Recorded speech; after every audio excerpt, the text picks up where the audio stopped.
Hello my friends and welcome. Let's go straight to the Pokrovsk-Myrnograd direction because we have some of the updates that are happening almost every day. There are some of the minor changes, but sometimes they could be significant, as it happened the last night. So we have the confirmation that Ukraine finally started the withdrawal of the forces in the southern part of the pocket from all of those villages which were previously in a gray zone, and some of them are still in the gray. So Novopavlivka, Chunishina, Novoukrayinka, and also from Suhi Yar, it seems like, from this village as well, Ukrainian forces are retreating to the southern area of Myrnograd. And also they try to bypass the main road because it's been controlled by Russians, it's been mainly cut.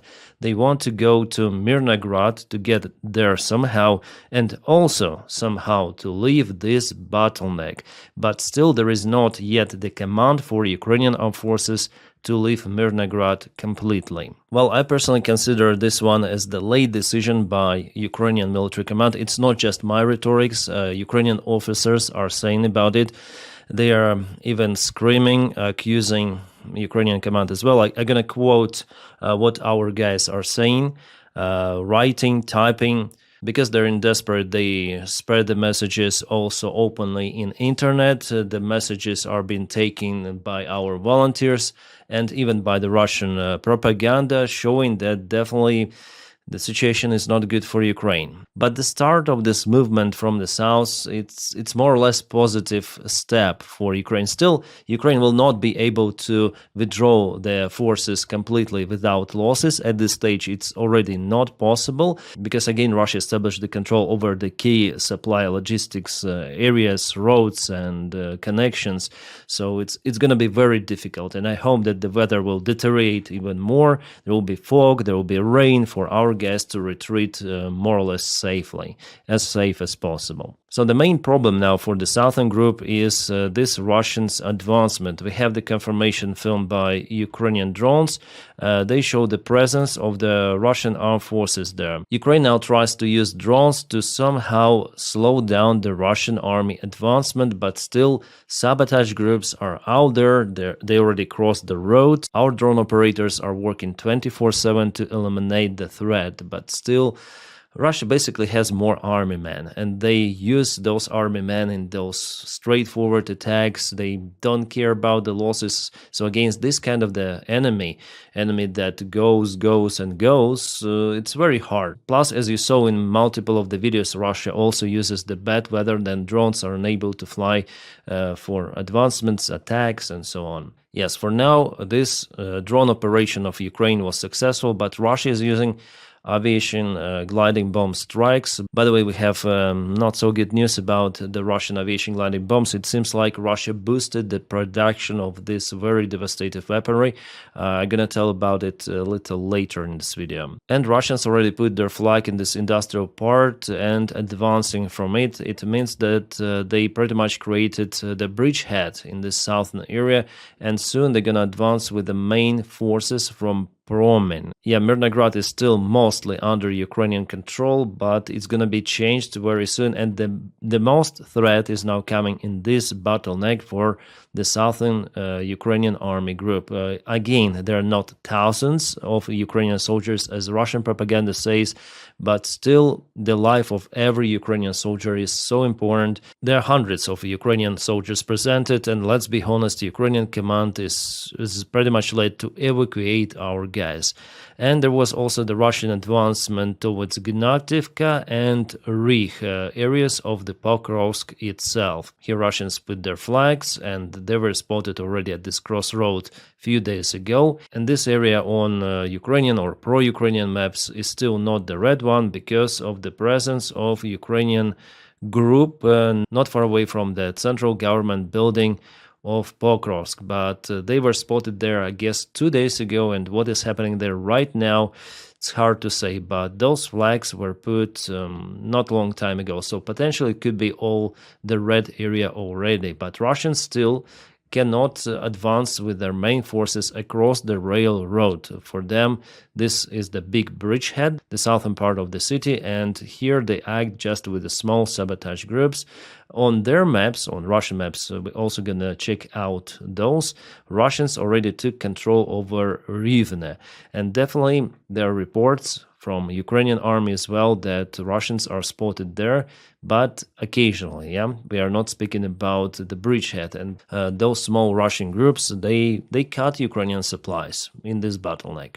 Also not a good thing that Russians went to Rodinsk. Rodinsk plays a very great role. Again, we have some of the Ukrainian drone video operation on the ground, but if you kaput 1-2 Russian troops, it doesn't mean that next will not come to the specific place. If they are there, believe me, there will be many more of Russians. That's their tactics. And before, Ukraine operated in Rodinsk even with a tank because there was the fog and Russians couldn't find that tank. But now it's way more difficult. If Russians take Rodinsk, there's going to be the risk not for Myrnograd. For Myrnograd, it's already understandable, and for Pokrovsk as well, But in Rodinsk, there is the road that goes northbound, and potentially Russia may advance towards Belitske, Dorozhne, and to Dobropilya itself. Before, it was one of the main vectors for Russian attack, but luckily Ukraine deployed the first Azov Corps that cancelled this attack completely, and Ukraine almost finished the Russian group near Shahove. And that's the Russian map. I see it's kind of complicated, but here is Pokrovsk, I hope you can see it, and also Myrnograd. So there are minor differences with Micro 73, minor differences also with the deep state military map source. What Russians say that in Rivne they went with the gray zone and operate from the south of the settlement, possessing the threat for Ukraine, and they color the entire Pokrovsk. Pokrovsk is over here. This area is entirely in red. Well, I would maybe even agree with that because we have the new confirmation about them putting their flags there. The presence of the Russian forces there was confirmed, and the Ukrainian infantry, I think it withdrew from the information I have from this government building 2 or maybe 3 days ago. And without the presence of Ukrainian army, definitely we may put it into the red one. Also, Russians say that they were capable to cut Myrnograd into 2 of the parts, southern and northern, but we saw the video that Ukrainian drone successfully hit Russian positions there. It doesn't mean that they will not advance there any longer, no, but for now I wouldn't say that those parts of the Myrnograd completely cut, no. Again, Ukrainian drone operators are working hard to find out all of the Russian vehicles, all of the Russian infantry in the area. Some of the pictures were shared by Sternenko, volunteer. My friends, I would say that without drones, without those volunteers, Ukraine would have lost this war long time ago. Maybe completely, maybe not. That's the Russian Baba Yaga drone, by the way. Yeah, they also have big drones, but kind of rarely compared to Ukraine. And now I'm gonna read the statement from one of our officers. Sorry, it's not pleasant, but I have to do it. 2 weeks ago, it was clear that the presence of our blocked units, small separate groups in Pokrovsk had no military sense. They could not hold back the enemy's advance and could only remain as suicide fighters if they were not withdrawn. And they were not withdrawn. No corridor was made. They continued all this time to fearlessly resist the enemy constantly infiltrating Pokrovsk. And they did not surrender. They do not surrender now either. Some of them have already died, and they will all die because nothing reaches them, and no one can help them anymore. But we know that they are right now in battle, in their last battle. They are forced to surrender, but they do not surrender. So those who allowed this to happen know that you are criminals. You have brought the situation to exactly where it is. Our best warriors should not die like this, but they have died, and the rest will die exactly like this, because of you, degenerates.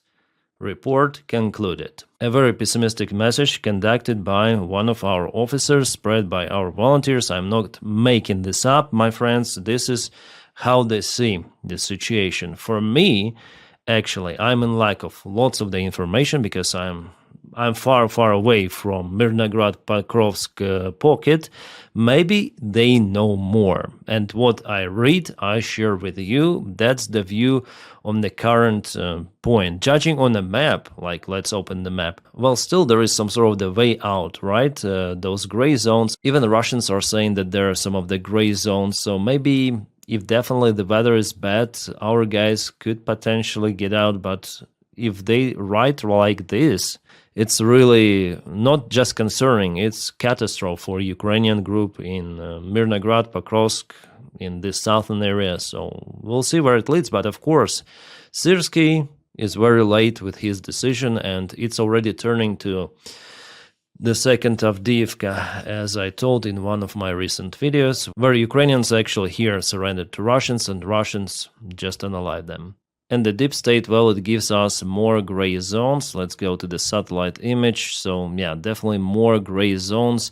In different maps, we can see all of this in red. Here, everything of that in gray. Well, I would agree that this northern area behind this railway, it is gray indeed. But here, I think it's already red one. Judging on multiple of the confirmations, videos coming from the front lines and other analytics saying that at least this part is red, I believe in that. Well, actually, Ukraine tried to cut Russian group in Krasny Liman. There was an attempt to do so from Sukhetska village like that, but this Russian group is bigger, way bigger than Ukrainian counterattack forces. That's why this vector so far it's not that successful or not successful at all, it's better to say, and we know that Russians even went to Rodinsk now, so I would color this one into the gray area at least.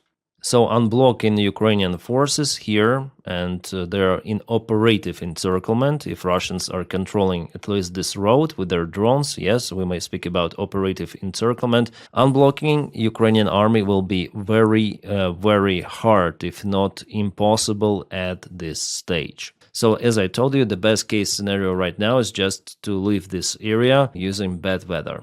Yes, Ukrainian military command waited till this point. That it's very, very bad. Yeah, guys, I'm sorry for delivering you those bad news. I'm not interested actually in delivering those bad news. If I was like a standard YouTuber, I would say, hooray, we are winning. No, doesn't matter. Our guys are holding. Yay, fight, fight, fight, or something like that. And I would have many more views, encouraging, yeah.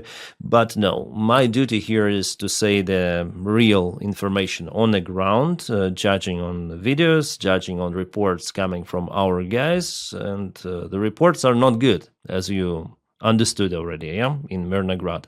So of course it doesn't add motivation to any of us, and also including Ukrainian soldiers and Ukrainian society in general. Ukrainian society was shocked recently by huge corruption scandal. Not huge, but outstandingly great, the greatest since the start of Ukraine as the country. That's definitely the biggest one. None of that was before. And I heard some of the voices saying that in Ukraine, people may speak everything about corruption, everything about president or something.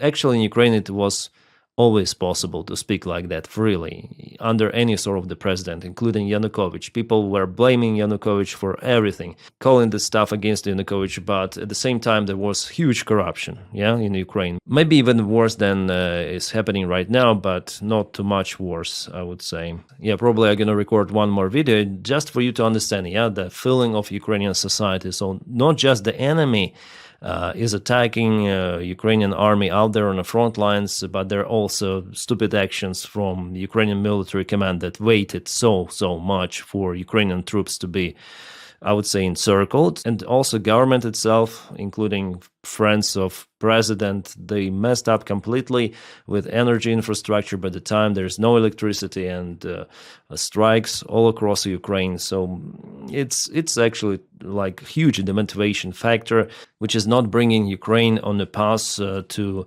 withstand Russian attacks on the front lines. Because the main thing is actually what is happening on the ground. As for me, that's why I'm reviewing those maps, because they may influence everything. And this breakthrough of Russian army, then they bypass Ukrainian defense in Zaporizhia. And do we have the update from that point right now? Yeah, again, every day you see Russia moves, and Danilivka is confirmed to be, well, the presence of the Russian soldiers is confirmed to be spotted in Danilivka village by multiple of the sources, including Ukrainian deep state military map source. It means that Russians here, they bypassed the main defense line already without any fight or with minor fights, which is not good. So the next big settlement after Myrnograd Pokrovsk could be even not Kupiansk, no, Hulai Pole, because Russia concentrated lots of the forces. They're already creating this pocket. And after Gulai Pole, there is the freeway basically to Zaporizhia, as I mentioned to you before. This is the key settlement. Well, there are actually two of the key settlements. One is Pokrovske and the other one is Gulai Pole. Well, if Pokrovske, Russians may leave and continue movement because this bridge is already cut. And from the logistics perspective for Ukraine, it will be very hard to send forces across this river for backup or to strike Russian forces, which could potentially advance further.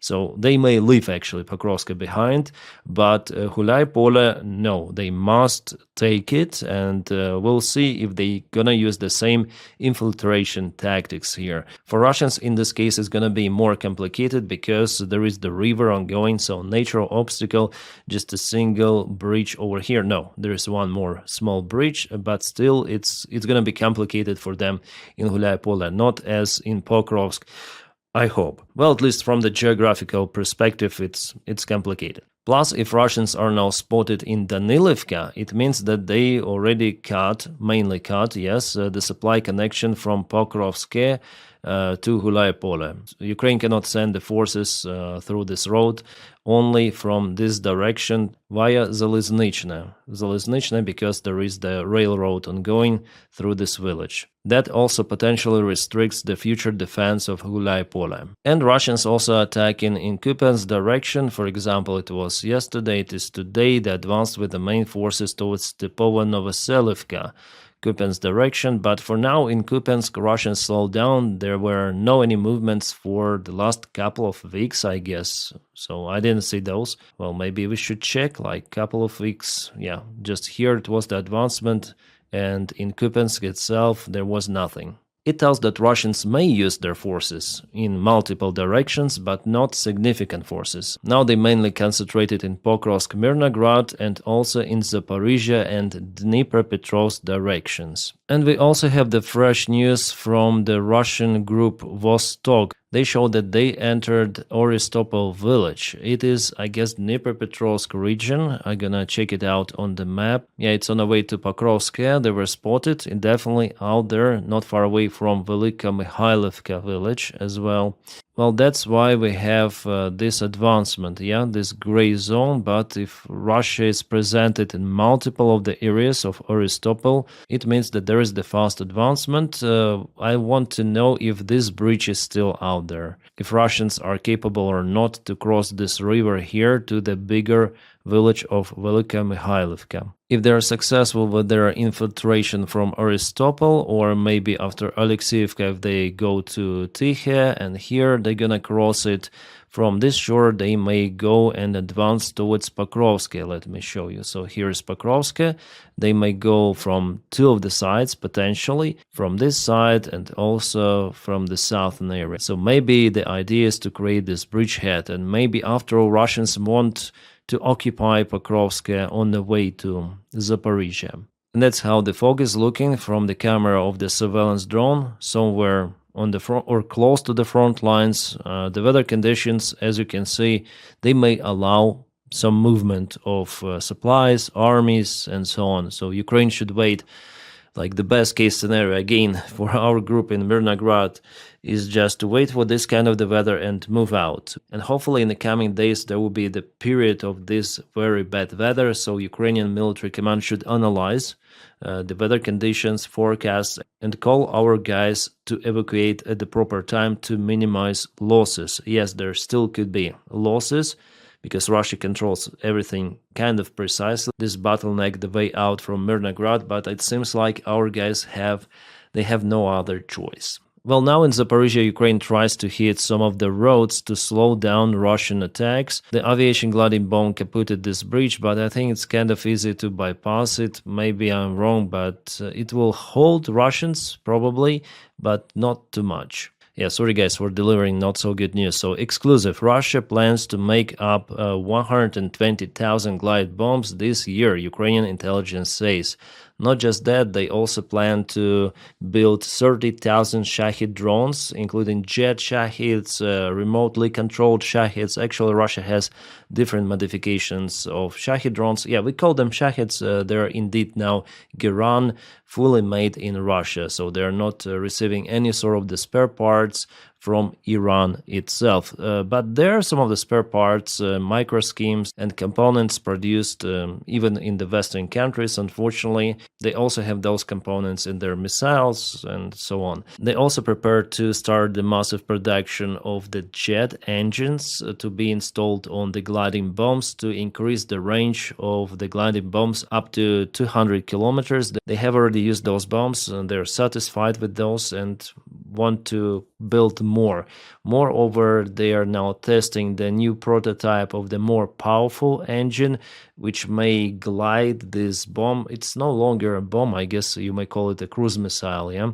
So this new type potentially may fly by 400 kilometers, and it is very bad. Because even if you compare the classical cruise missile with the gliding bomb may carry lots of the payload like TNT, FAB 1500, 5000. Those are very devastating. So then cruise missile may, let's say, harm the building somewhere, let's say create some sort of the hole in the building.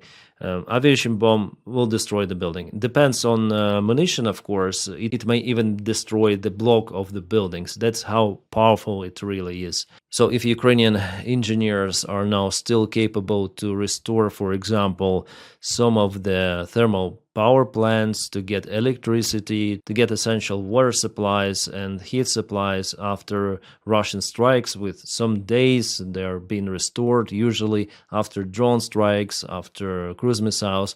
With aviation gliding bomb, it's going to be completely destroyed, like flatlined literally, so nothing would be left to repair. So you need to build new, and that may take years. And then you build, again, gliding bomb, and it's gone completely once again.